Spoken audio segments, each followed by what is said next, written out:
Olá, boa tarde a todos, bem-vindos a mais uma sessão das nossas jornadas de saúde mental. Hoje o tema que nos propusemos a partilhar convosco é sobre o sono e um, sobre o sono e sobretudo porque nesta altura há pessoas que referem que estão com algumas dificuldades em adormecer ou em manter alguns padrões de sono mais regulares. Do ponto de vista desta apresentação, eu vou procurar dar-vos algumas informações, também algumas estratégias que estão identificadas, por exemplo, pela Associação Portuguesa do Sono, e depois queria deixar, sobretudo, espaço para podermos conversar, para poderem colocar questões, perguntas, e podermos depois aqui explorar algumas hipóteses. Claro que aquilo que eu vou apresentar tem sobretudo a ver com estratégias gerais. Depois haverá algumas especificidades individuais, mas que depois podemos deixar para o debate. Ora bem. Estas são as referências onde eu fui buscar toda a informação que recolhi para esta apresentação, que depois posso-vos deixar também deixar disponível para poderem procurar e explorar por vocês próprios. E o meu grande objetivo hoje é falar sobre o sono, mas tentar evitar que vocês adormeçam, porque realmente isto é um tema que pode provocar assim alguma sonolência, ou não, vamos ver. Ora bem, o que é isto do sono? O sono é das nossas necessidades básicas mais prementes e mais presentes desde que há a concepção. A Virginia Woolf dizia que relativamente ao sono, para ela não era muito importante, para ela o sono era uma deplorável redução do prazer da vida. Será que é assim? E, tendo em conta isto, existem sobretudo duas grandes atitudes ao nível, quando falamos de sono. Por um lado, temos aquela atitude, temos um bocadinho aquele pensamento, um terço da nossa vida é passada a dormir, tendo em conta um horário médio de 8 horas de sono por dia e que 16 horas são passadas em atividade. Por outro lado, existe a sabedoria do popular, não é? do povo, que diz que dormir bem é meio sustento. Qual destas atitudes é que eventualmente estaria mais de acordo com as nossas necessidades? Claramente a sabedoria popular, porque realmente dormir faz parte e promove uma série de funções no nosso organismo, na nossa saúde, não só física, mas mental, e na promoção do nosso bem-estar. Então, a Virginia Woolf o que nos traz é assumir este sono como uma espécie de vazio, como se fosse uma perda de tempo. Há mesmo pessoas que dizem isto, que o sono é uma perda de tempo, e que sentem que, portanto, é como se fosse visto como um ato passivo, uma altura em que se perde tempo em que se poderia estar a fazer outras coisas.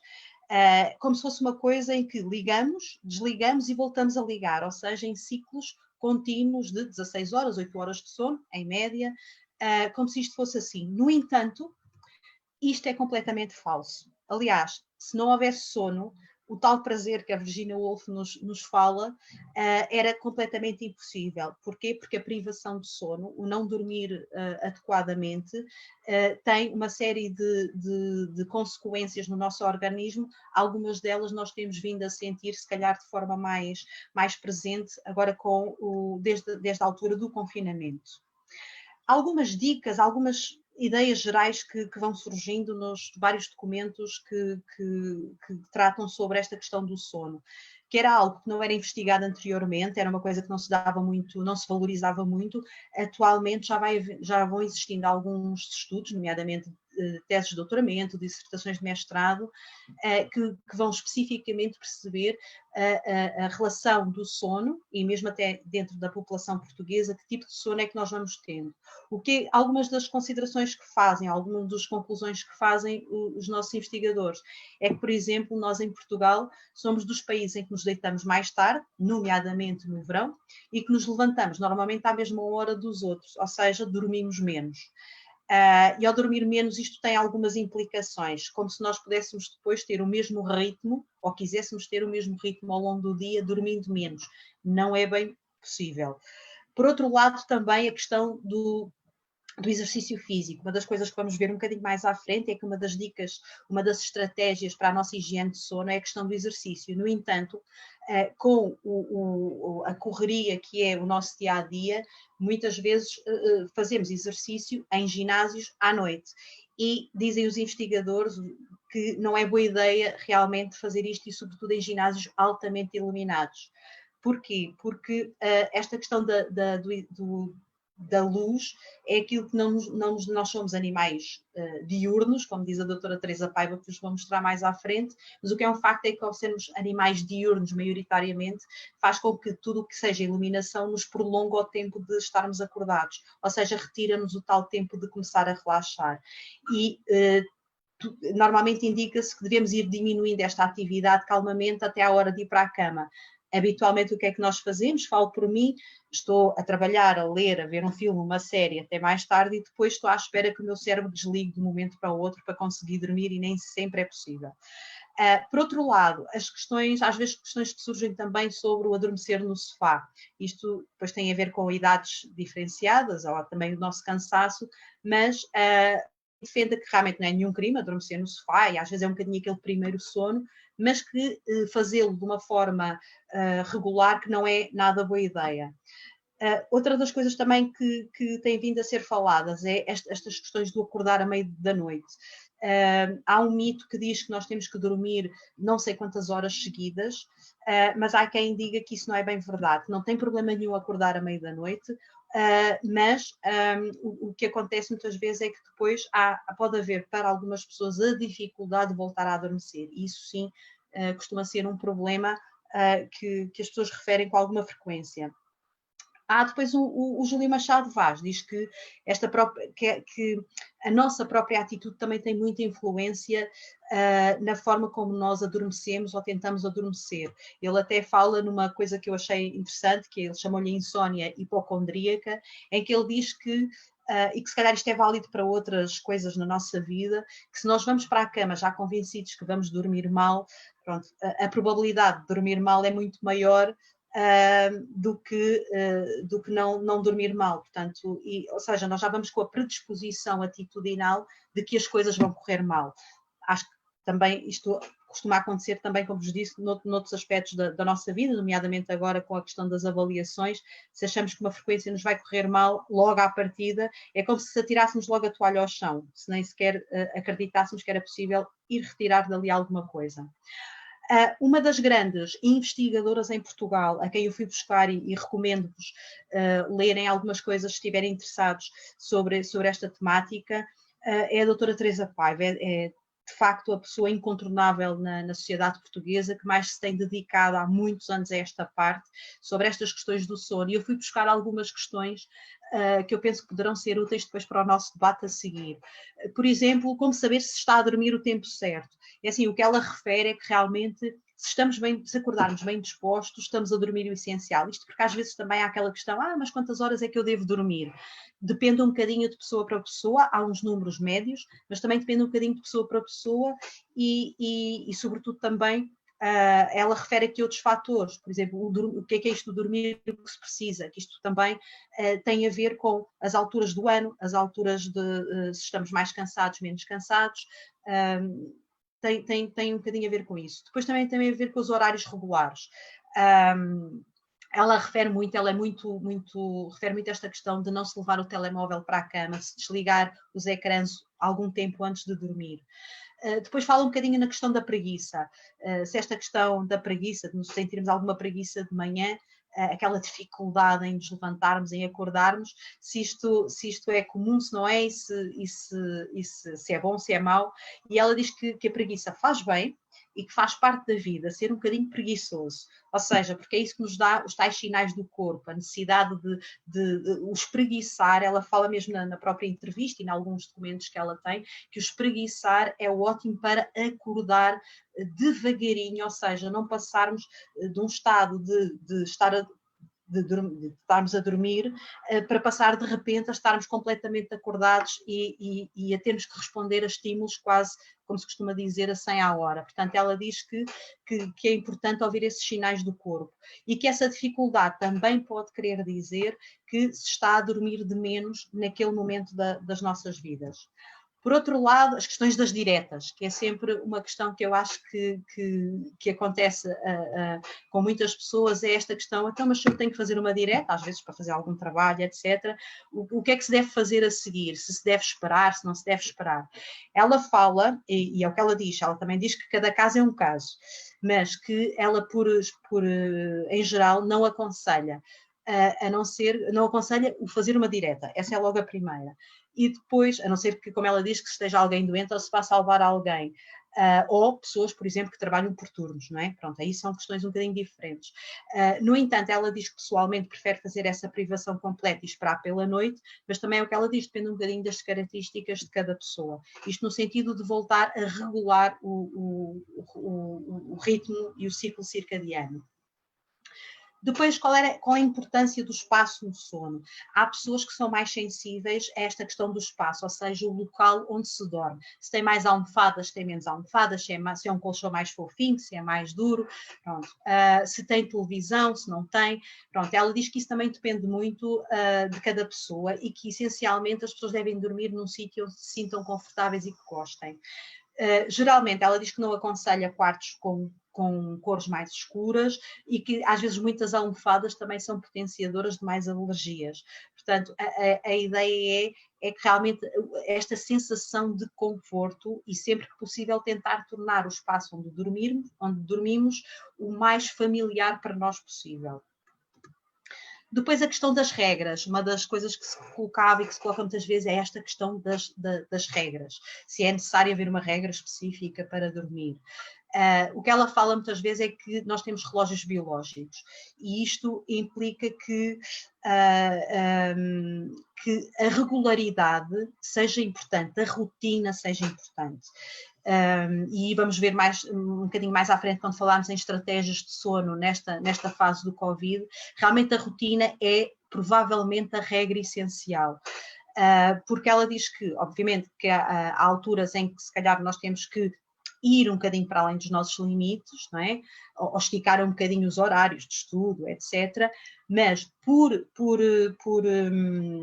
regra, ela diz que é muito perigoso andarmos a mudar as horas de refeições, de dormir, etc., de um momento de uma semana para a outra, ou seja, não haver alguma regularidade.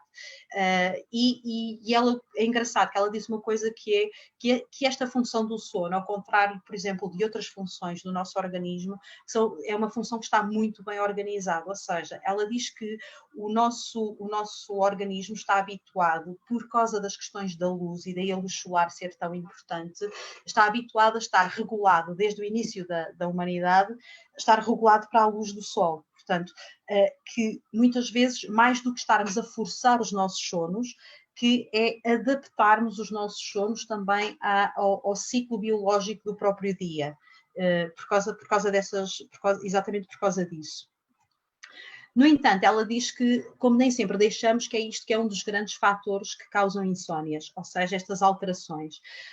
E ela faz parte de um instituto, de uma clínica, acho que é de uma clínica que trabalha e que recebe pessoas com perturbações do sono graves, que podemos depois também falar um bocadinho no debate, aquilo que eu souber e puder, mas o que ela diz é que normalmente nós estamos sempre a tentar, ela até utiliza o exemplo do planeta Terra, mas o que ela diz é que nós estamos sempre a tentar dobrar os nossos ritmos às nossas necessidades e que nem sempre normalmente isso tem custos para a nossa saúde ao longo da nossa vida e que podem mesmo causar danos muito complicados e alguns deles irreversíveis. Vejamos, por exemplo, não é por acaso que, por exemplo, pessoas que trabalham por turnos envelhecem têm uma esperança média de vida mais baixa, têm sinais de envelhecimento precoce, portanto, todas estas coisas têm, todo este tentar dobrar o ritmo do sono, tem depois alguns custos ao longo da nossa vida e que se vai sentindo à medida também que vamos envelhecendo. Se calhar aos 20 anos, aos 30 não sentimos tanto isso, mas a partir dos 40, 50, estas alterações do sono já são mais evidentes. Daí que o pessoal, a partir de determinada idade, já tenha mais dificuldade em fazer noitadas. Depois, ela fala também que realmente há esta questão do dormir de dia e do dormir de noite. Ela fala realmente que há pessoas que são um bocadinho mais matutinas e pessoas que são mais notívagas. Provavelmente muitos de vocês sentem que têm mais produtividade, que estudam melhor, por exemplo, ou que estão mais descansados de manhã, há outros que é mais à tarde ou à noite.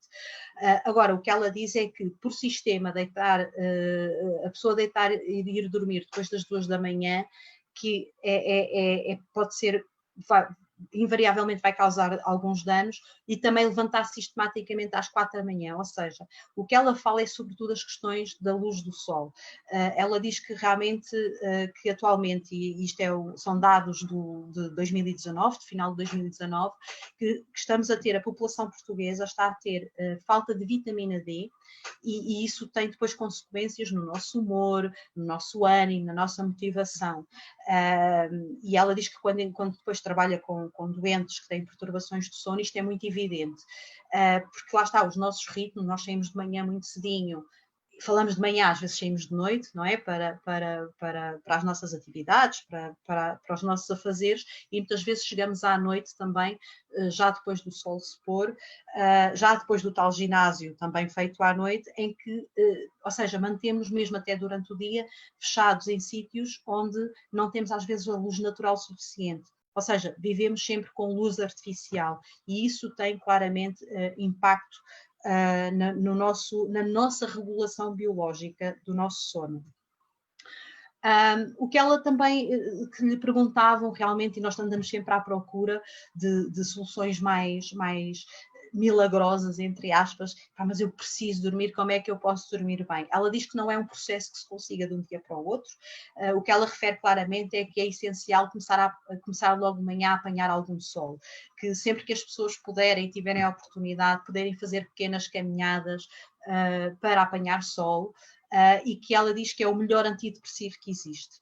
Que andar a pé, como ela diz, e apanhar sol mata 2 coelhos de uma cajadada, ou seja, que é das coisas mais importantes o sol para a nossa saúde mental e física. E depois ela refere sobretudo a questão de termos horários. Ela depois explora um bocadinho isto, e eu concordo inteiramente, é assim, às vezes não é a questão de termos horários demasiado rígidos, também precisamos de alguma flexibilidade, mas ter algumas rotinas, que agora nós viemos a verificar com o confinamento e o facto de termos estado e estarmos fechados em casa, o impacto que isto teve nas nossas vidas. Portanto, ela fala que é importante ter rotinas para acordar, para comer, para fazer exercício, e também termos horários para começar a trabalhar e acabar de trabalhar. Ela diz que é fundamental termos esses limites, porque é muito fácil, e novamente eu às vezes falo por mim, é muito fácil estarmos entretidos ou preocupados porque temos um trabalho para fazer, tenho uma apresentação para fazer amanhã, e quando damos conta são 10, 11, meia-noite. Claro que depois o cérebro não desliga automaticamente, portanto, isto atrasa-nos todo, já vamos dormir mais tarde, já estamos mais cansados, também já vai ser mais difícil adormecer e descansar. Portanto, ela diz que isto depois acaba por ser um bocadinho um ciclo vicioso, que é difícil depois voltar atrás. Outra coisa que eu também fui à procura foi esta questão dos comprimidos para dormir. Há um grande debate, uma certa discussão atualmente nesta questão dos comprimidos para dormir.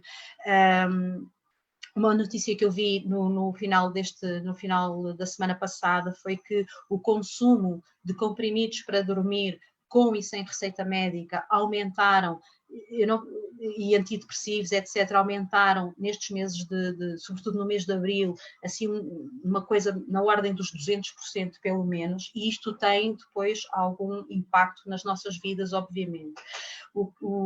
Obviamente que ela defende que, ok, quando há perturbações graves, que sim, é ótimo termos um tratamento, é ótimo termos algo a que recorrer.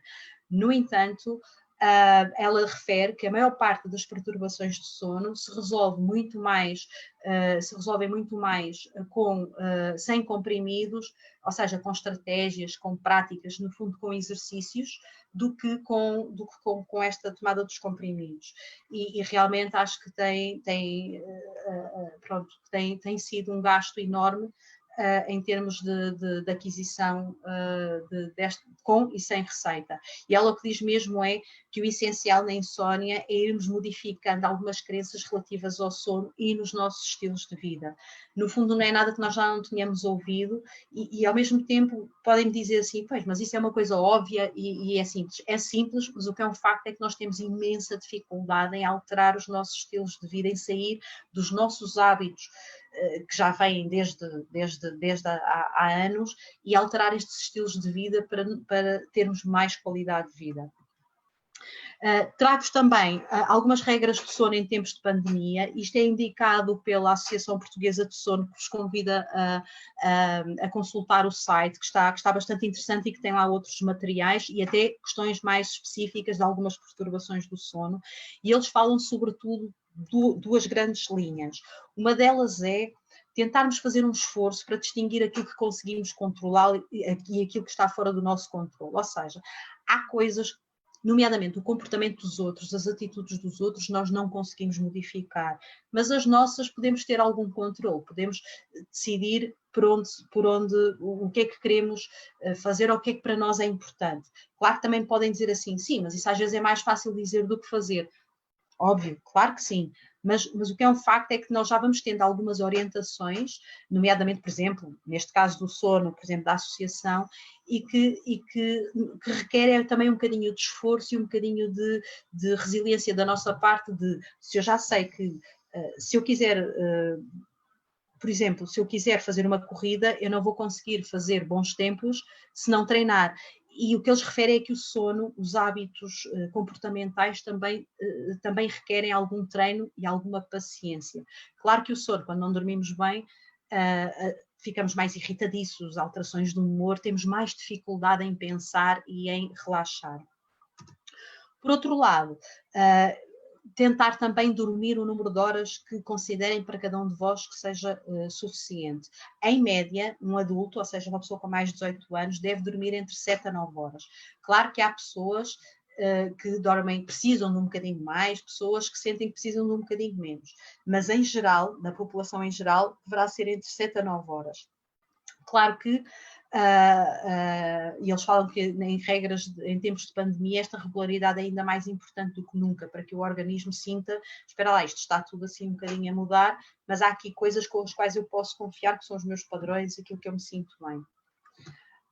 Algumas regras que eles apresentam. Deitar e levantar sempre à mesma hora, tal como em tempos normais, e aqui é uma coisa que eu reforço, que eu gostava de reforçar junto de vós. Quando se levantam, é manter os nossos hábitos de higiene e de vestir exatamente como se fôssemos para a rua.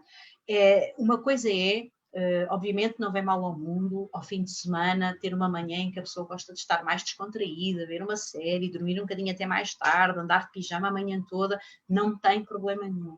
O problema é que se nós fazemos isto com alguma regularidade, até do ponto de vista da nossa autoestima, isto tem um claro impacto. Está bem? Nós começamos a não cuidar de nós próprios, e isso tem um impacto na nossa autoestima, no nosso bem-estar.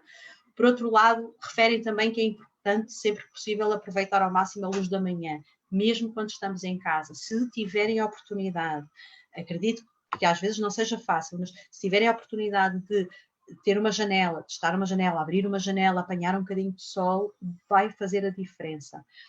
E depois, tal como se fala nas orientações de quem está em teletrabalho, sempre que possível, e volto a dizer sempre que possível, tentar ter um espaço onde se trabalhe e que não seja o mesmo sítio onde se dorme, onde se come. Claro que isto, para quem, por exemplo, tem quartos alugados, é mais difícil, mas até dentro do quarto alugado, se houver a possibilidade de criar pequenos espaços que nos permitam ter funções diferentes, isso também ajuda na nossa organização mental.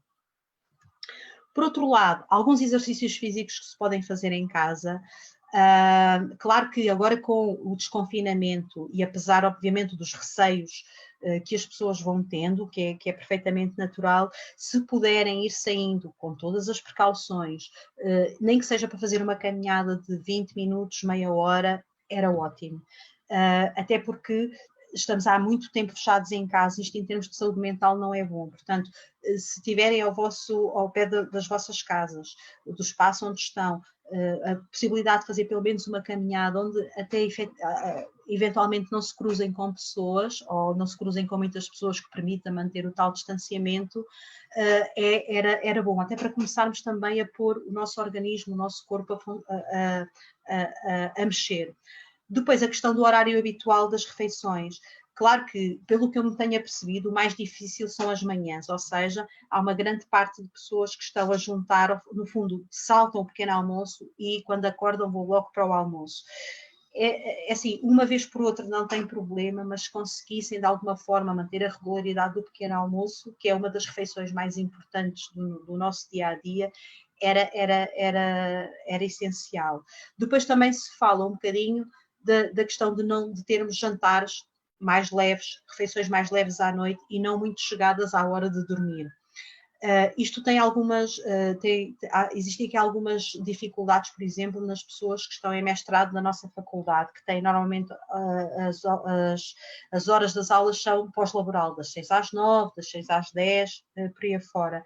Mais se torna importante fazer um lanche antes de ir para a aula e depois da aula, eventualmente, fazer uma refeição mesmo muito levezinha, de forma a não causar, porque depois todo o organismo fica mais pesado, fica mais lento e a energia do próprio organismo vai para a digestão. Portanto, isso retira também aquele tempo de relaxar. Portanto, e depois a questão dos cafés. Eu não sei os vossos hábitos de café, mas eu pessoalmente eu gosto imenso de café, quem me conhece sabe que eu gosto imenso de café, mas eu própria senti que no início do confinamento estava a beber mais café e procurei realmente reduzir, nomeadamente a partir da tarde ou à meia da tarde, já não beber mais café e procurar outro tipo de bebidas, nomeadamente a água que nos hidrata e que também ajuda às funções reguladoras do nosso organismo. Portanto, isso é bastante importante. Depois, a questão das cestas, uma das coisas, mas eu quando durmo a cesta fico mole, não fico bem, é assim, depende um bocadinho também dos vossos hábitos, ou também depende, por exemplo, na necessidade às vezes de recuperar algum de sentir, sobretudo a seguir ao almoço, que sentimos um bocadinho podemos sentir mais a sonolência. Normalmente, a Associação Portuguesa do Sono diz para não ultrapassar os 20 minutos, há alguns estudos que mostram entre 20 e 30, portanto, mas aqui a ideia é fazer cestas curtas. Porquê? Porque se fazemos cestas mais longas, vamos alterar novamente todo o ritmo do nosso ciclo circadiano. Depois, mais fácil dizer do que fazer, não levar problemas para a cama, nem sempre é fácil, isto depois liga-se um bocadinho com as questões de gestão de stress, etc.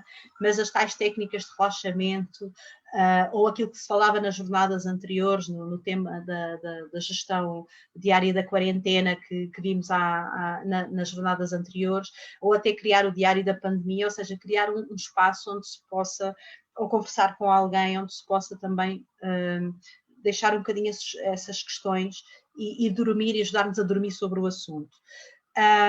Outra das questões que se fala e que já aqui referi, mas só para enfatizar, é a tal questão das lâmpadas, dos nossos telemóveis, dos nossos tablets, dos nossos computadores. Ainda por cima, agora nós passamos imenso tempo online, passamos imenso tempo com os ecrãs à nossa frente e isso tem claramente tem tido claramente um impacto no nosso sono e nos nossos padrões de sono. Porquê? Porque o anoitecer, ou seja, o começar a ficar escuro, o começar o sol a pôr-se, faz com que haja uma produção da tal melatonina, que é essa hormona que promove o sono e que está na base, às vezes, até de alguns dos comprimidos para dormir. No entanto, o que eles dizem é que esta hormona é inibida por esta iluminação, por isso é que não se deve ir para o ginásio muito iluminado à noite fazer exercício. Porquê? Porque o nosso organismo pensa, ainda é de dia, portanto, e vai continuar a tentar funcionar como se fosse sempre dia. Ora, isto tem algum desgaste. E, finalmente, a questão da temperatura ideal no quarto, isto depois também depende um bocadinho de pessoa para pessoa. Eles indicam que deve ser entre os 18 e os 20, no entanto, também, volto a dizer, depende um bocadinho de pessoa para pessoa e do conforto que sente.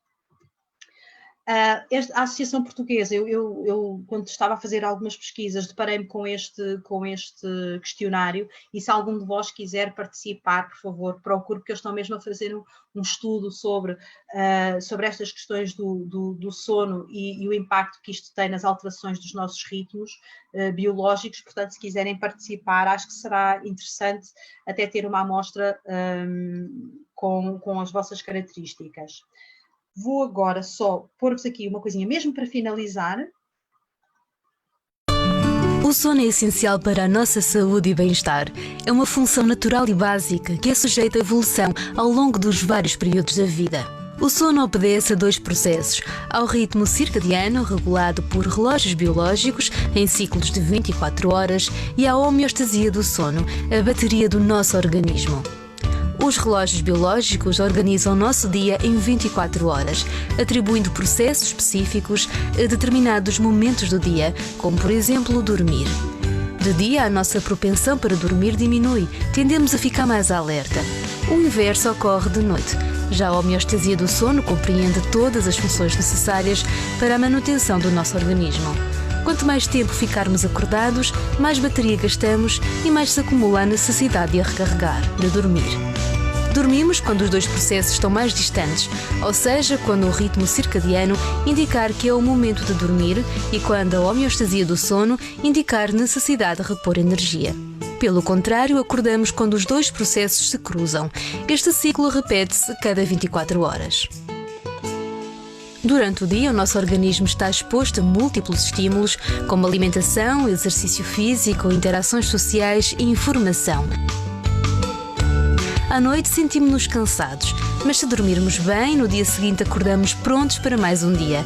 Isto é possível porque, ao isolar-se dos estímulos externos, o nosso organismo consegue repor energia para reorganizar o sistema, registar o que se passou ao longo do dia, formando memórias, tratar de células que sofreram danos, remover o lixo criado durante o dia, restabelecer as defesas, recarregar baterias para o dia seguinte. Tudo isto requer preparação e tempo, e por isso o sono organiza-se em diferentes fases, todas com funções específicas e todas importantes, que se repetem em ciclo ao longo do tempo. Mas para que este conjunto de processos aconteça corretamente, são essenciais bons hábitos de vida e uma boa higiene do sono, nomeadamente dormir o número de horas indicado, dormir e acordar a horas regulares, ter uma alimentação saudável, praticar exercício físico e evitar o uso de tecnologias à noite. O número de horas de sono necessário não é igual para todos, varia de pessoa para pessoa e de acordo com cada faixa etária. Com o passar do tempo, vamos necessitando de menos horas de sono. Dormir é fundamental não só para o desenvolvimento físico, mas também mental. Permite uma maior atenção e estimula a aprendizagem, mas é essencial para o bem-estar da criança. Dormir traz motivação, energia e concentração. A memória é mais forte e traz melhores resultados. É essencial para todas as tarefas do nosso dia-a-dia, em casa, no trabalho e na rua. Dormir vem acompanhado de um aspecto jovem e saudável, alegria e vontade de viver a vida. Não é por acaso que passamos mais de 1/3 das nossas vidas a dormir. No entanto, a importância do sono sempre foi e continua a ser muito desvalorizada. Em Portugal, as crianças e adolescentes dormem em geral menos tempo do que é recomendado e muitas dormem menos do que os seus pais pensam. Estima-se também que 1 em cada 3 adultos dorme menos que o recomendado. A privação do sono tem fortes repercussões na nossa vida: irritabilidade, cansaço, problemas de concentração, má memória, baixa produtividade, maior suscetibilidade a acidentes de viação e de trabalho, falta de motivação. A longo prazo, dormir pouco também promove o desenvolvimento de várias doenças, como doenças cardiovasculares, doenças metabólicas como a diabetes e doenças neurodegenerativas como a doença de Alzheimer. A investigação na área do sono mostra que a privação do sono é um problema difícil de resolver. Em muitos casos, não basta ir dormir mais cedo para descansar mais. Sabe-se que existem mais de 90 perturbações do sono diferentes. O seu diagnóstico num centro de medicina do sono é crucial para encontrar a melhor solução. Não fazer nada não faz parte desta lista de soluções. Investigadores do Centro de Neurociências e Biologia Celular da Universidade de Coimbra e de outros centros de investigação concluíram, inclusive, que perturbações do sono, como a síndrome da apneia obstrutiva do sono, poderão acelerar alterações celulares e moleculares características do processo de envelhecimento. E esse envelhecimento é também visível fisicamente, reforçando o impacto do sono na nossa vida. Assim, para uma vida saudável, deve respeitar o seu ritmo e dormir bem. Um conselho do Centro de Neurociências e Biologia Celular da Universidade de Coimbra e da Associação Portuguesa do Sono.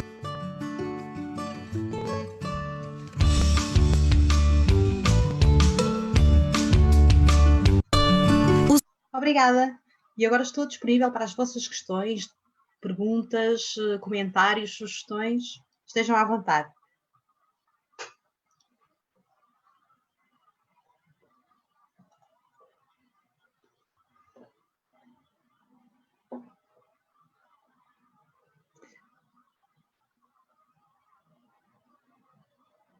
Ok, por acaso é uma boa pergunta, a questão das luzes. Realmente já vai haver alguns telemóveis, alguns equipamentos que permitem tornar a luz mais fraquinha, uma luz mais alaranjada.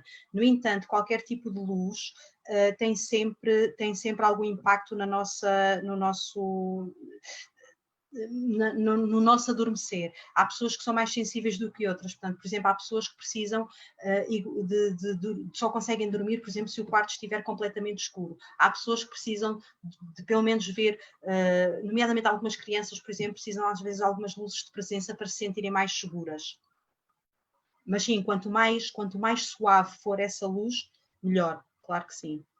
Mas não se esqueçam que a questão dos telemóveis não tem só a ver com a luz também, tem a ver com depois a estimulação que, para além da luz, o telemóvel, por exemplo, tem, não é? Que é a informação que tem, o estarmos a ler, o estar a processar essa informação no nosso cérebro.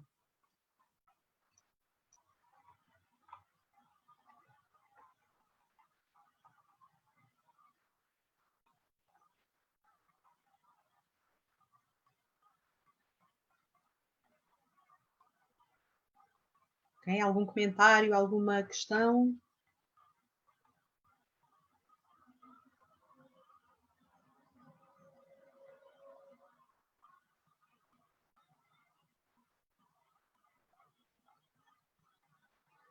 Uma das coisas que muitas vezes vai acontecendo é que nós só damos conta que já estamos muito cansados, ou que já não estamos a dormir bem, ou que já estamos a ter insónias, muitas vezes numa fase avançada desta questão, ou seja, e depois a recuperação desses padrões de sono leva algum tempo. Claro que isso, numa altura, por exemplo, como esta, que é uma altura mais de avaliações e de exigência de trabalho, isto no que se refere, por exemplo, aos momentos académicos, claro que nesta altura se torna muito mais difícil voltar a recuperar esses padrões de sono mais rapidamente do que numa altura em que não haja esta pressão académica. E é por isso que este tipo de coisas, que este tipo de exercícios deverão ser trabalhados ou deverão ser iniciados quando estamos numa altura com menos trabalho, ou seja, por exemplo, no início de cada semestre.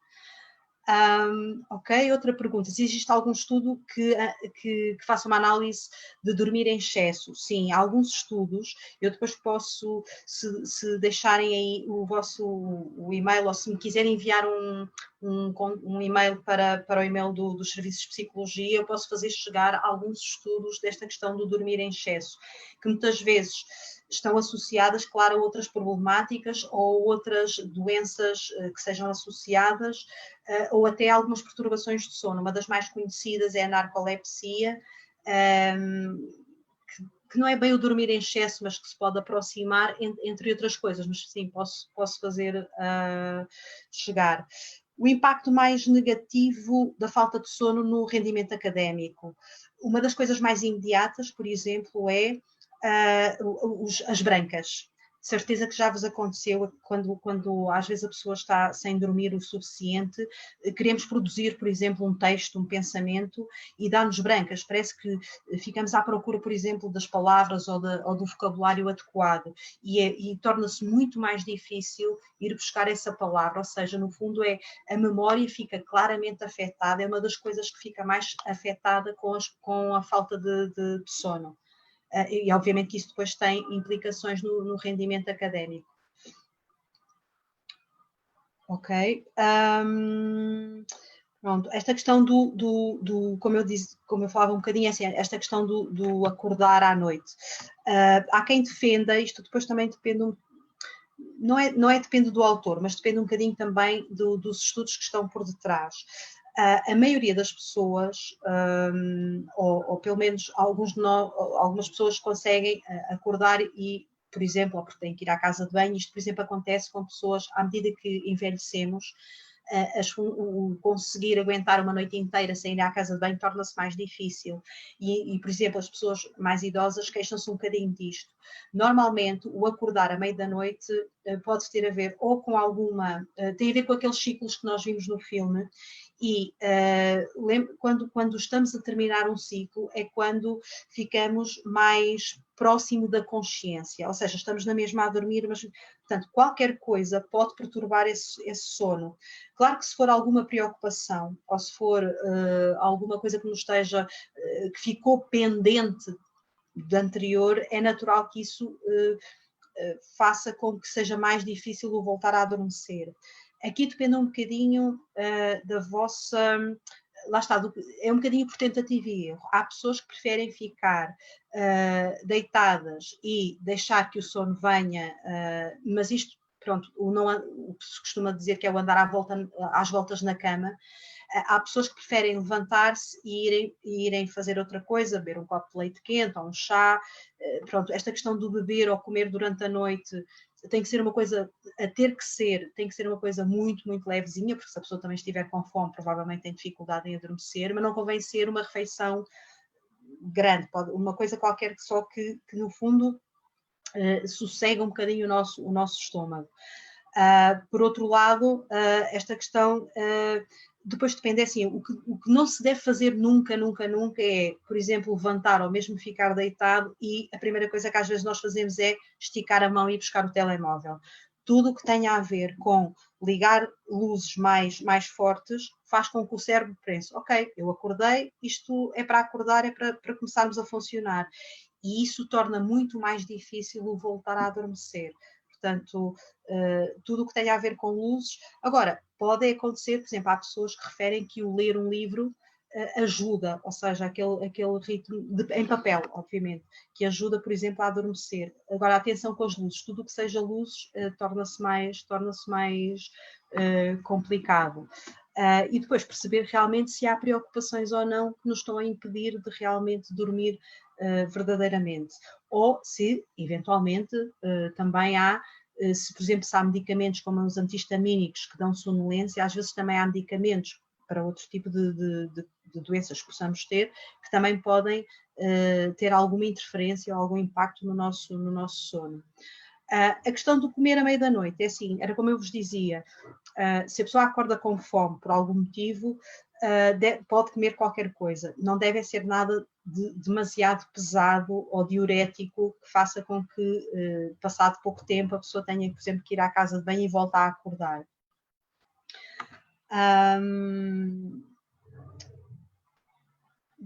Pronto. A forma mais permanente, aqui, isto com a questão que me estão a colocar, pronto, o adormecer depois das 4 da manhã. Estes padrões de comportamento que temos, o nosso corpo também se habitua, não é? E também se torna, às vezes, confortável, sobretudo para pessoas, às vezes, que a noite seja mais...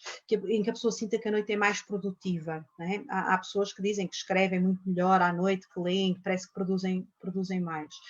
A questão aqui é, numa altura, por exemplo, o tentar corrigir este padrão de sono deverá ser feito numa altura, eventualmente, por exemplo, que tenha algum compromisso de manhã, ou criar compromissos de manhã que o obrigue a sair, ou que a obrigue a sair da cama, e no fundo a reagir, criar algum compromisso normalmente funciona melhor se criarmos um compromisso com alguém. Por exemplo, agora em termos de confinamento, por exemplo, tentar criar um compromisso em falar ou ter que fazer um trabalho ou combinar um telefonema, portanto, algo que nos obrigue a ter esse compromisso. Para quê? Para que devagarinho, e depois também não funciona fazer tudo de uma vez, ou seja, ter que ser aos bocadinhos. Nós não conseguimos, por exemplo, estarmos a deitar às 4 da manhã uma noite e na noite a seguir passarmos a estar a conseguir dormir à meia-noite. Isso não vai acontecer. O ideal é que vão reduzindo devagarinho, ok, às 4, depois às 3h30, depois às 3h15. Portanto, estas alterações têm que ser feitas devagarinho para que o corpo também dê tempo a que o organismo se habitue. Porque lá está, porque depois nós também nos habituamos, porque se for de um momento para o outro, claro que não, nós vamos chegar à meia-noite, vamos tentar deitar e vamos andar às voltas porque não conseguimos dormir e isso depois cria-nos ansiedade e então é que não conseguimos dormir mesmo. Portanto, devagarinho, criando compromissos pela manhã que nos obrigue de alguma forma a levantar, a reagir e depois devagarinho ir realmente reduzindo. O trabalhar à noite. É verdade que há pessoas que trabalham melhor à noite. Aí é assim, pensar que, mas se calhar o trabalhar à noite não precisa de ser se calhar até às 4 da manhã. Se calhar, ou pelo menos, é assim, se for uma coisa pontual, por exemplo, normalmente no nosso tempo académico há aqui duas alturas que são mais exigentes deste ponto de vista, que é o final do primeiro semestre, ali novembro, dezembro, e agora o final de abril, maio. Não é por alterarem um bocadinho os sonos uma ou outra vez que vai haver problema. Portanto, como dizia a doutora Teresa Paiva, não é por fazer isso de vez em quando. O problema é que depois se isto se prolonga, ou seja, se isto se prolonga depois para o verão, se isto se prolonga depois para o resto, ou seja, nós continuamos a deitar-nos mais tarde, sempre. E claro, o organismo habitua-se. Portanto, o ideal é que seja sempre mesmo tentarem reduzir ao máximo esse tempo à noite e tentar perceber qual é a melhor forma e obrigarem-se os tais limites, aquilo que ela falava dos limites. Termos um tempo para começar a trabalhar e termos um tempo para acabar. É um bocadinho com mais reuniões. Nós às vezes temos um bocado a ideia, agora já não, mas antigamente em Portugal as reuniões tinham hora de início e não tinham hora de fim. Não, nós também quando trabalhamos devemos ter esse planeamento feito. Volto a dizer, não quer dizer que um dia ou outro as coisas não ultrapassem, mas o problema é que às vezes um dia ou outro a exceção torna-se a regra. Ok, quanto a horários de sono, conseguiu passar a deitar-se tarde e levantar-me tarde, para deitar cedo e levantar cedo, ok. No entanto, quando passou a ter o sono mais regularizado, sentia o corpo e a cabeça pesados, como se tivesse um dia muito cansativo. Depende do tempo, há quanto tempo é que consegue fazer isso. Se andou não sei quanto tempo a deitar tarde e levantar tarde, é natural que leve algum tempo a que o seu organismo se habitue novamente a um novo padrão de sono. Isso, por exemplo, se procurar ver, se tiver interesse, por exemplo, procurar ver alguma investigação que é feita com as pessoas que fazem trabalho por turnos, porque é que acontece isso um bocadinho, que é estas alterações de padrões de sono no início, levam sempre a algum cansaço, porque é o tempo da habituação, da adaptação. Mal comparado é um bocadinho quando a gente começa a fazer exercício físico, não é? As primeiras vezes que vamos fazer exercício dói-nos os músculos todos. Se nós desistimos na altura, quando voltarmos, continua a doer os músculos. Agora, se nós tivermos esse momento de persistência, de continuar, passado algum tempo, já conseguimos fazer o exercício sem nos sentirmos tão cansados, e o mesmo acontece com o sono, está bem? Ok, que consegue pelo menos há 2 semanas, ok? Eu penso que é a pessoa que diz que está a ter o sono mais regularizado, é continuar. Não desista agora que vai ver que isto vai ter vai ver o seu esforço compensado. Ok, exatamente. vai ver o seu esforço compensado. Não desista agora, é tal questão do exercício. Agora estão-lhe a doer os músculos, mas a seguir isso vai sentir que realmente lhe traz benefícios.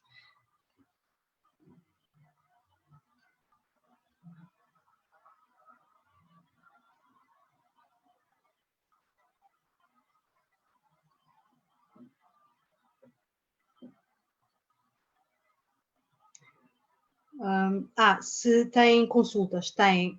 Eu posso, se depois reverem aqui a apresentação, no início, nas referências, tem lá o site, tem lá o site da Associação Portuguesa do Sono, e eles têm consultas ou indicam onde podem fazer consultas do sono. Hoje em dia já vai, normalmente as mais, aquilo que eu vejo que tem mais credibilidade, atenção, é aqui em Lisboa, há uma clínica do sono muito boa, há em Coimbra e não sei se há no Porto, mas sobretudo Lisboa e Coimbra têm, e eles têm consultas e realizam exames e fazem o diagnóstico, sobretudo para perceber se alguma perturbação de sono, o que é que eles consideram que é uma perturbação de sono? No site também dizem que é quando a pessoa não consegue dormir bem mais de 3 vezes por semana durante, não sei precisar agora o tempo, mas é durante algum tempo. E eles fazem esse diagnóstico, se tem a ver com alguma questão neurológica ou se tem a ver com outras questões ou outras patologias ou outras questões que estejam associadas e que estejam a ter impacto no sono. Tá bem? Eu vou tentar pôr depois, eventualmente, mas é mesmo a Associação Portuguesa, se puserem no Google, Associação Portuguesa de Sono, penso que poderão encontrar. Se não, aqui no início da apresentação tem lá o site de onde eu retirei estas informações que vos mostrei. Tenham sempre atenção, é que é uma coisa que leva sempre algum tempo, tá bem? Não é como a gente tem uma constipação, toma ali um comprimido e as coisas, ou um medicamento e as coisas e com um bocadinho de descanso e uns dias em casa resolve. O sono é uma coisa que precisa de algum tempo para perceber o padrão de cada pessoa, pronto, e leva algum tempo a fazer esse diagnóstico. Mas já vai havendo algumas pessoas que procuram realmente perceber os seus padrões de sono para dormir, e a insónia é claramente um problema, começa a ser um problema com bastante incidência na população portuguesa, como demonstram alguns estudos.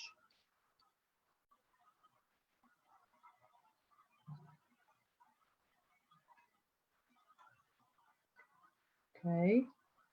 Não sei se tem assim, por enquanto não há assim mais perguntas. Alguém quer fazer algum comentário, alguma sugestão?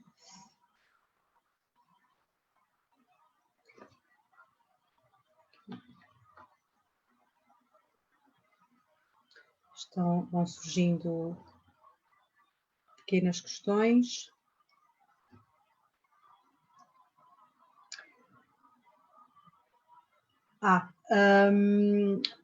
O impacto mais negativo. O que eu falei logo no início foi que o impacto mais negativo tem a ver com a utilização da memória. Ou seja, a nossa memória fica claramente afetada quando não dormimos o suficiente, porque temos mais dificuldade em processar o pensamento, em tomar decisões. As pessoas que dormem mal têm mais dificuldade em tomar decisões. Normalmente isso cria, depois isto é um bocadinho o efeito bola de neve. Algumas das ansiedades que vamos encontrando têm na origem alguma perturbação do sono. Só que a determinada altura a própria pessoa já não sabe se tem ansiedade porque não anda a dormir bem ou não anda a dormir bem porque tem ansiedade. E daí a importância também deste diagnóstico. Mas é claramente ao nível da memória, da tomada de decisão, e da tomada de decisão às vezes em coisas muito simples. Pronto, as pessoas ficam como que bloqueadas. Em termos académicos, é sobretudo a memória, a escrita, o ir procurar o vocabulário que pretende usar, até mesmo depois na comunicação interpessoal com os outros. As pessoas com mais sono, portanto, que não dormem bem, acabam por ter menos paciência, acabam por ter uma motivação mais baixa, acabam por ter mais dificuldades de concentração. e essas dificuldades de concentração depois levam também a não conseguirem muitas vezes apreender a informação que lhes está a ser dita de uma forma mais limpa, é como se houvesse ali ruído. Portanto, claramente a falta de sono, e é por isso que nunca, apesar de algumas coisas que se vai fazendo, e eu também fiz essa asneira, que é as pessoas às vezes, por exemplo, fazerem diretas para estudar antes de uma frequência, é das piores coisas que se pode fazer, porque leva muito tempo a recuperar, e há até quem defenda que nunca se recupera totalmente. Afetando então este tipo de concentração, memória, etc.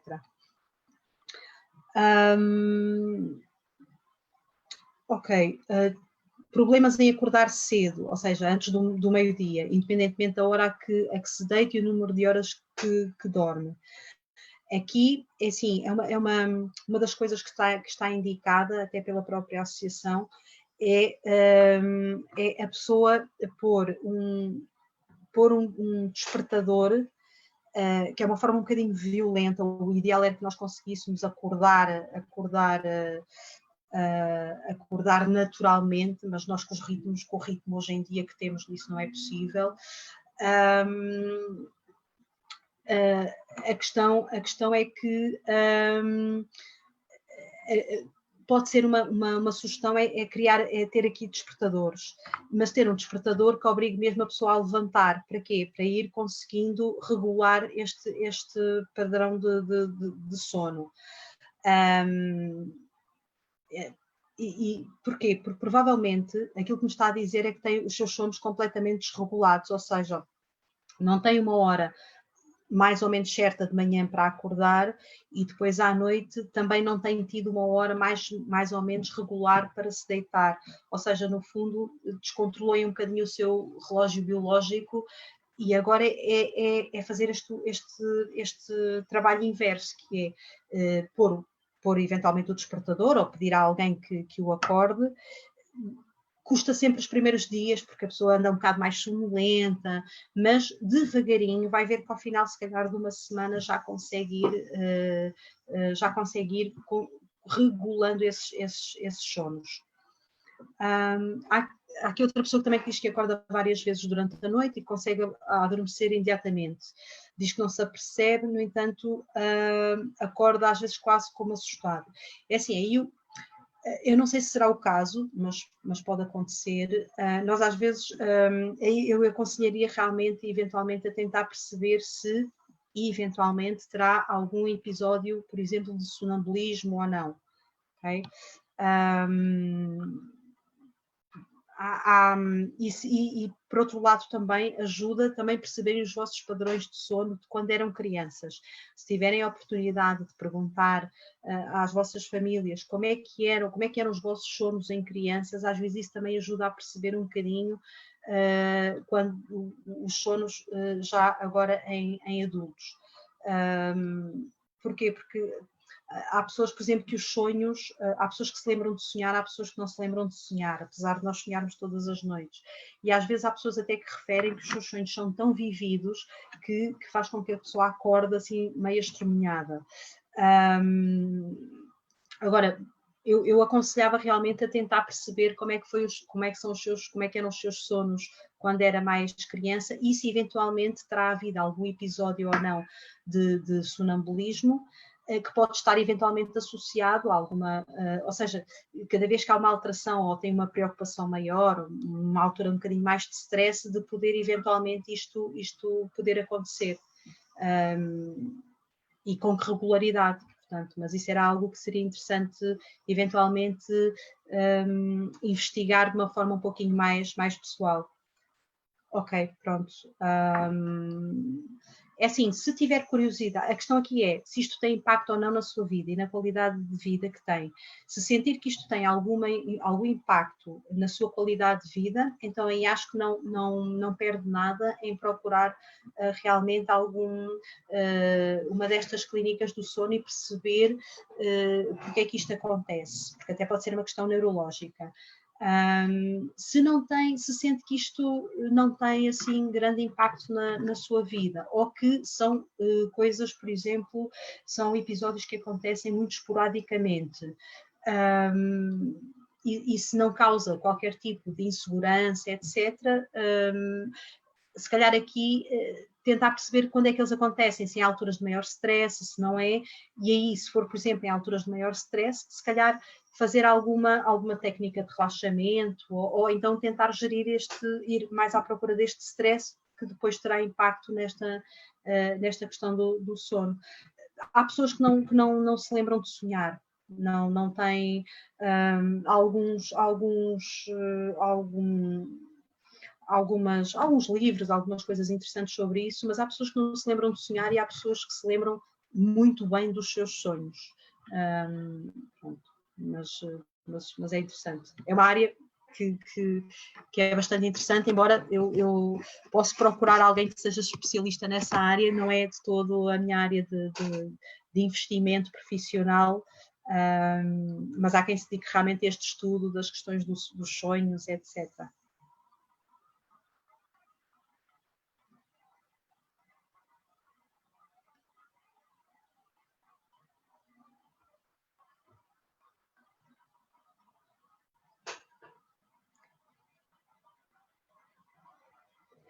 Uma das coisas que eu sinto às vezes quando trabalho estas questões mais das nossas necessidades básicas é um bocadinho esta sensação que não sei se vocês têm, que é, no fundo,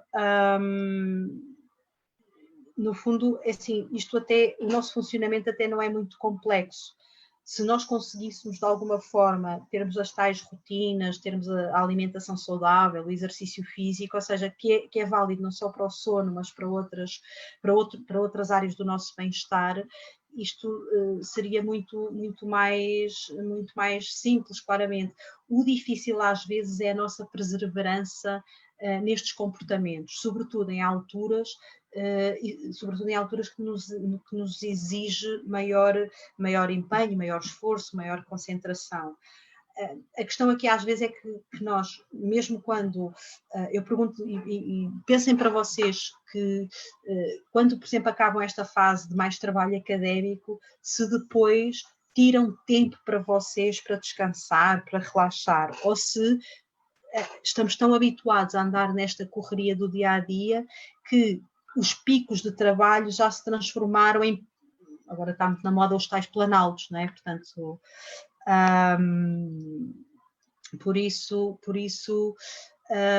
ou seja, até que ponto é que nós também nos impomos estes ritmos e depois o impacto que isso tem na nossa capacidade de dormir.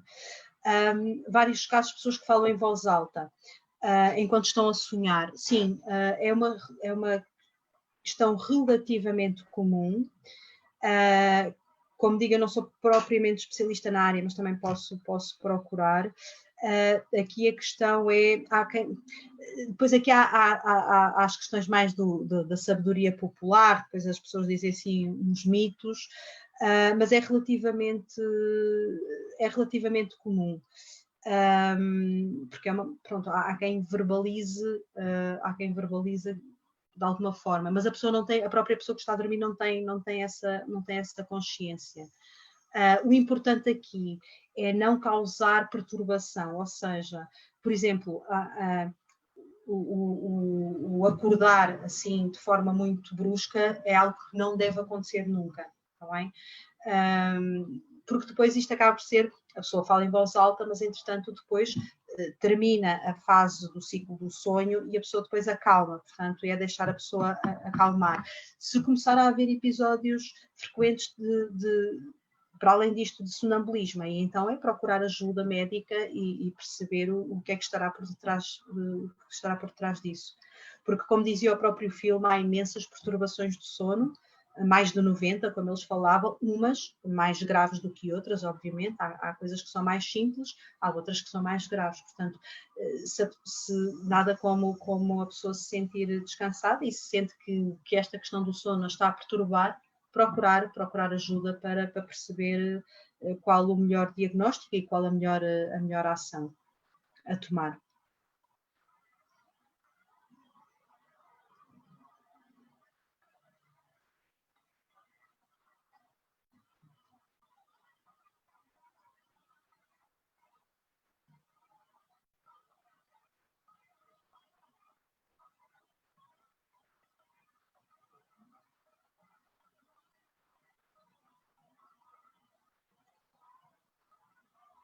E depois, okay. Existem algumas formas para lidar melhor com a ansiedade antes de dormir. Okay. A ansiedade está claramente ligada às perturbações de sono, é como eu dizia um bocadinho ainda há bocado, que é, às tantas já não sabemos muito bem se é a ansiedade que nos impede de dormir, se é o não dormir que nos causa ansiedade. Uma das coisas que têm sido indicadas, nomeadamente nesta fase de pandemia, é a tal questão de se poder fazer algumas técnicas de relaxamento, o tal diário da pandemia, ou seja, há pensamentos que, as tais preocupações. Por exemplo, uma das coisas que por vezes, não sei se é o caso, portanto, se não for, pois diga-me, mas às vezes uma das coisas que nos acontece é nós estamos com a preocupação que temos várias coisas para fazer, várias tarefas, e nomeadamente aquelas coisas que eu não me posso esquecer amanhã de. Nada como apontar. No telemóvel, num papel, pronto, em algo que seja confortável, apontar, ok, amanhã não posso, no fundo é, no dia anterior, planear de alguma forma o que for possível, ou antecipar o que for possível, o que é preciso e apontar. Por exemplo, há pessoas que se sentem muito mais confortáveis em, por exemplo, no dia anterior prepararem a roupa para o dia seguinte. Porquê? Porque são pessoas que gostam, por exemplo, de dormir um bocadinho mais e não se querem estar a preocupar no dia seguinte com o que é que vão vestir ou deixar de vestir, ou por exemplo, uma das coisas que é indicado, por exemplo, para os jovens é prepararem as coisas da escola para levar para a escola no dia anterior. Isto para quê? Porque isso é um dos fatores de ansiedade depois nas manhãs. Há manhãs difíceis também exatamente por isso. Portanto, tudo o que sentirem que é mais confortável e que vos deixa menos preocupados, pode ajudar. Ou seja, é escrever, ok, amanhã não posso esquecer disto, isto e disto, e colocarem num sítio que seja habitual ou que se torne habitual para vós. Parecendo que não, quando a gente coloca e escreve, no fundo é ok, aquilo está ali, eu não me vou esquecer, não há problema nenhum que eu não me vou esquecer. Portanto, isso já provavelmente nos dá outra tranquilidade para ir dormir. Depois há outro tipo de preocupações que às vezes também nos impedem de dormir. Aqui é importante perceber se são coisas pontuais, ou seja, se são coisas que acontecem naquele momento da nossa vida, porque é inevitável, não é? Portanto, ao longo da nossa vida teremos alguns momentos em que se calhar não dormimos tão bem uma noite por algumas preocupações, ou se é algo que acontece com muita frequência. Se é algo que nos acontece com muita frequência, então aí convém perceber que se calhar há outras questões aqui por detrás, nomeadamente alguma perturbação de ansiedade, ou alguma dificuldade em gerir o stress, ou porque estamos também realmente com um excesso de trabalho que não nos está a deixar planear ou organizar o nosso tempo, as tarefas que temos para fazer. Se calhar às vezes até pensar que estamos a exigir demasiado de nós próprios, ou que há outras pessoas que estão a exigir demasiado de nós próprios, e que isso nos está a causar ansiedade, culpa, dificuldade em gerir. Portanto, e aí é bom às vezes parar e perceber, ok, o que é que eu tenho para fazer, quais são as coisas que me preocupam e o que é prioritário, o que é que não é prioritário.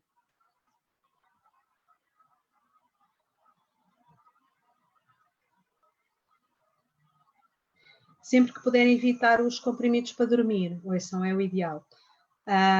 Porque os comprimidos para dormir causam habituação e estudos longitudinais demonstram que o comprimido até funciona numa primeira fase, mas depois causa habituação e depois deixa de funcionar. Portanto, e a pessoa fica dependente daquele fármaco, que por vezes tem também outro tipo de efeitos secundários ou seja, quando pesamos os benefícios e os custos, normalmente a balança tende para os custos. Não é?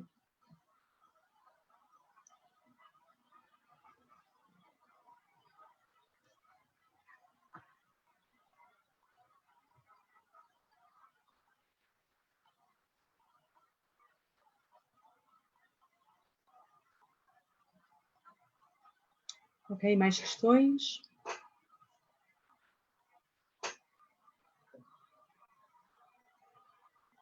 Pois, também há, por exemplo, quando falei em técnicas de relaxamento, podem também procurar, por exemplo, músicas que sejam mais calmas, que vocês encontrem, ou sons. Há quem goste, por exemplo, ou a quem ajuda a relaxar.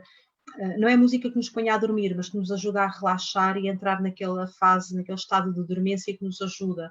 Normalmente devem ser músicas calmas, não recomendo AC/DC, por exemplo, mas músicas calmas ou de sons da natureza, e nomeadamente músicas que sejam instrumentais, coisas que sejam agradáveis, que vocês sintam que alguma banda sonora que gostem, que ajude também a relaxar de alguma forma. Portanto, tudo o que não sejam estímulos muito, não podem ser estímulos mais luminosos. De resto pode ajudar.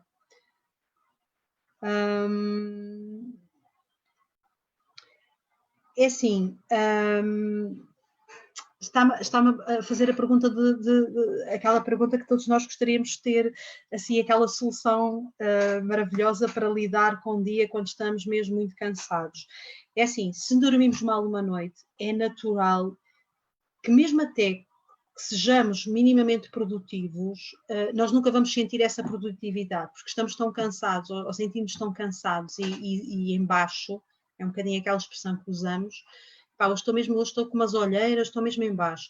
Qualquer coisa que façamos exige sempre um esforço maior do que aquele que seria habitual. Portanto, aqui é ter a noção que não vamos conseguir, provavelmente, dar o mesmo rendimento naquele dia.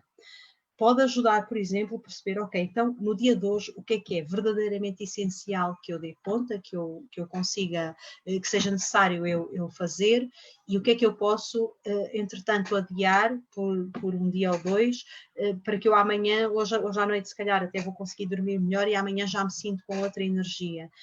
Estarmos à espera de ter um dia produtivo, sem termos, da mesma forma que teríamos se tivéssemos dormido bem, eu acho que é um bocadinho estarmos a exigir ou termos uma expectativa irrealista de nós próprios, porque mesmo que consigamos consigamos fazer algumas coisas, às vezes é verdade, há pessoas que dormem pouco, porque às vezes o dormir pouco não é bem o dormir mal, mas pronto, mas há pessoas que sentem que, epá, aquela expressão do eu fiquei a dever umas horinhas à cama, mas a pessoa vai conseguindo reagir mais ou menos ao longo do dia.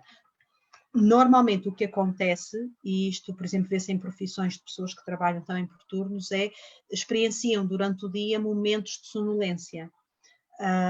Ou seja, e mesmo o ritmo, os reflexos não são os mesmos.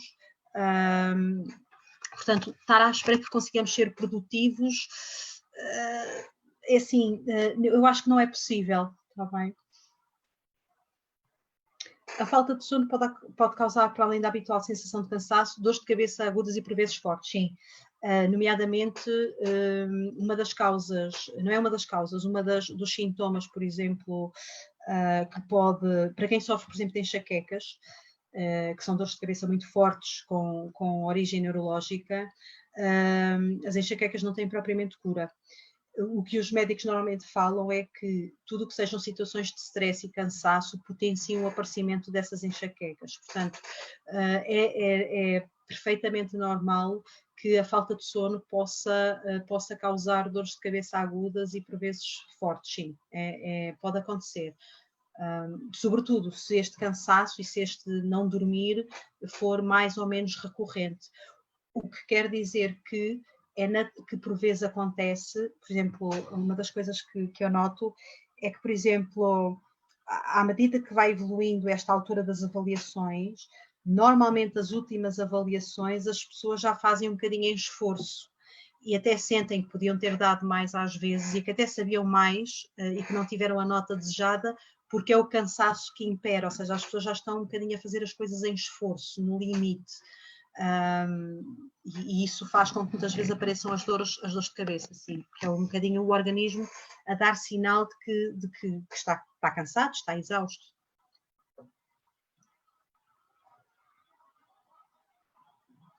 E também é natural, quando isto acontece, que só uma noite de sono não seja o suficiente para recuperar, bem? Porque a pessoa diz, eu logo à noite durmo e amanhã já estou bem. Isso pode não acontecer no imediato, pode levar um bocadinho mais de tempo a recuperar. E quanto mais se avança na idade, mais difícil é essa recuperação.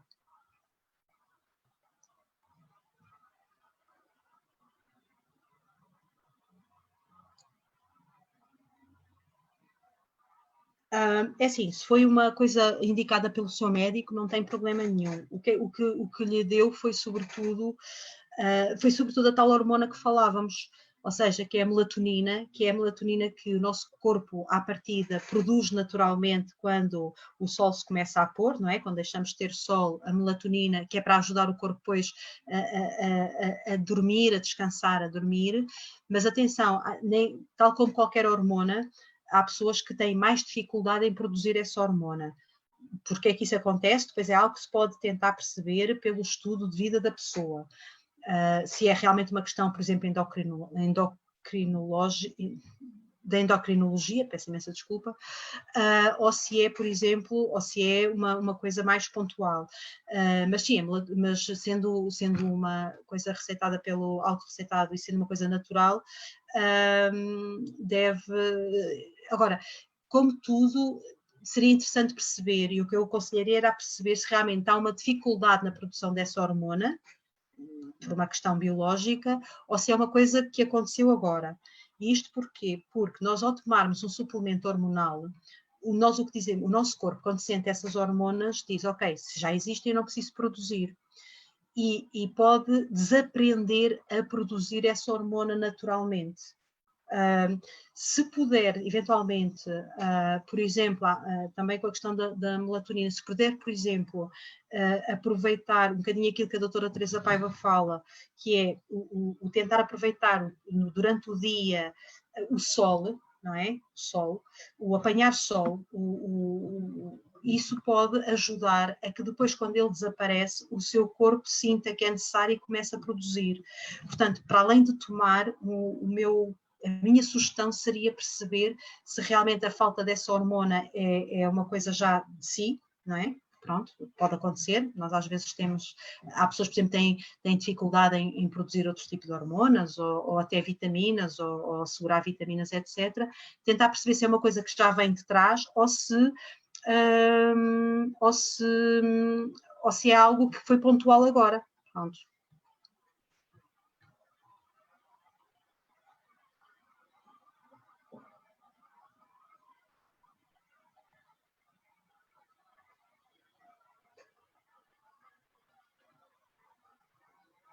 Estava a ver se havia aqui mais. Eu penso que respondi às questões que foram aparecendo. Se eventualmente saltei alguma, digam-me. Eu penso que não.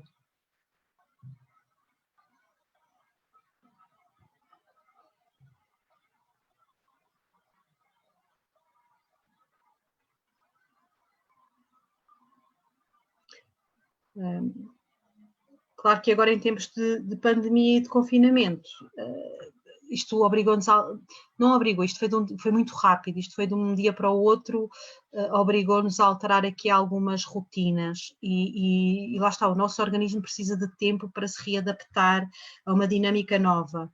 Portanto, é natural que ainda não tenhamos tido tempo suficiente para voltar a regular os nossos padrões, as nossas rotinas habituais e não só de sono. Qual é o problema aqui? É que calha logo nesta altura do ano, que é sempre uma altura em que as exigências são maiores, portanto, e nós sentimos isso.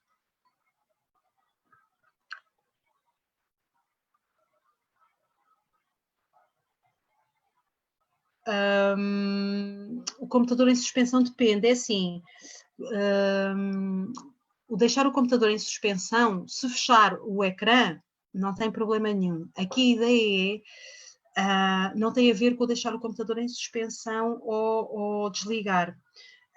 Desde que não tenha a luminosidade do ecrã no local onde vai dormir e que possa de alguma forma fazê-lo, se calhar um tempo antes de se deitar, não tem problema nenhum deixar em suspensão. A questão é o deixar em suspensão junto do sítio onde está a dormir, ou seja, onde há sempre alguma luminosidade, e também ser muito em cima da hora de dormir, portanto, ao que está a pensar deitar. Se conseguir, de alguma forma, desligar-se você próprio ou você própria do ecrã e do computador, pelo menos ali uma horinha antes, uma horinha e meia, era o ideal. Porque lá está, nós estamos a passar muito tempo com os ecrãs e isso causa cansaço, claramente, não é? Porque estamos com muita luz artificial, portanto é importante. Agora, deixar em suspensão ou não tem problema, é sobretudo a questão da luminosidade.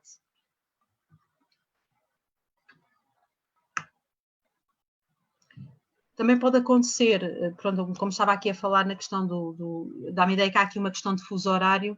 Os fusos horários são, por exemplo, eu não sei se há aqui alguém que seja aluno, que já tenha sido aluno de Erasmus ou não, e que tenha feito Erasmus, por exemplo, em fusos horários um bocadinho mais diferenciados, ou, por exemplo, alunos internacionais que vêm para cá. Os primeiros dias, as primeiras semanas são um bocadinho complicadas às vezes para a adaptação aos novos ritmos biológicos. Pronto, se alguém aqui tiver estado em Erasmus e quiser partilhar um pouquinho isso, são outras questões. São outras questões que podem realmente perturbar o sono e levar algum tempo a que a pessoa se adapte ao novo local, seja quando nós vamos para fora, seja quando alguém vem de fora para nós, e atenção, ser 1 hora, 2 ou 3, claro que quanto mais diferente é o fuso horário, mais perturbação causa, até nas nossas rotinas, não é? Da alimentação, etc. Mas também depois depende de pessoa para pessoa. Há pessoas que se adaptam mais facilmente ou mais rapidamente, há outras que levam um pouquinho mais de tempo, porque depois isto, pronto, implica, realmente leva algum tempo.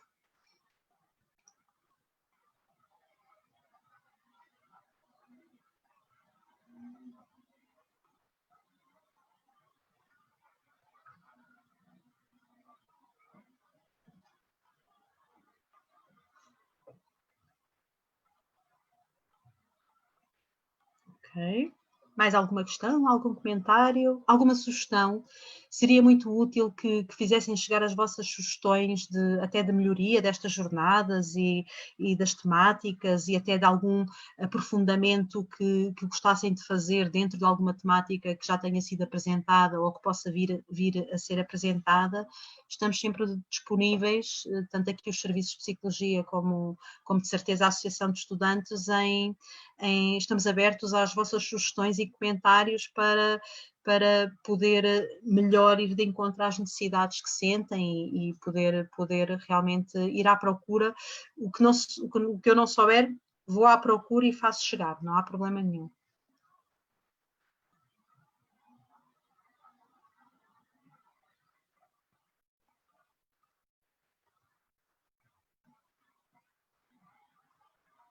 Ok? Não havendo assim mais questões, estejam disponíveis, já vão conhecendo os nossos contactos, tanto a Associação de Estudantes, que está tal como os serviços de psicologia que também estão no site da faculdade. Foi um prazer estar convosco. Claro que sinto a vossa falta presencialmente, é sempre diferente, mas não sendo possível, também sabem sentir que as pessoas estão aí desse lado. E pronto, e qualquer coisa que faça falta, disponham, comentem, perguntem, comuniquem, e estaremos cá para vos apoiar no que for preciso, deixando sobretudo aqui uma mensagem final, que é trabalho de casa, se puderem, meia horinha todos os dias, apanhar um bocadinho de sol, fazer uma caminhada, meia hora não nos vai retirar assim tanto tempo ao estudo e ao trabalho. Mas realmente faz toda a diferença. É um pequeno hábito que todos devíamos ganhar, e que faz e que pode fazer toda a diferença na nossa saúde, no nosso ânimo, motivação, e olhar até para as coisas à nossa volta de uma forma às vezes de uma forma mais calma, portanto, sobretudo neste mês agora, que é sempre mais exigente. Está bem? Obrigada. Foi um prazer estar com vocês. Qualquer coisa, cá estamos.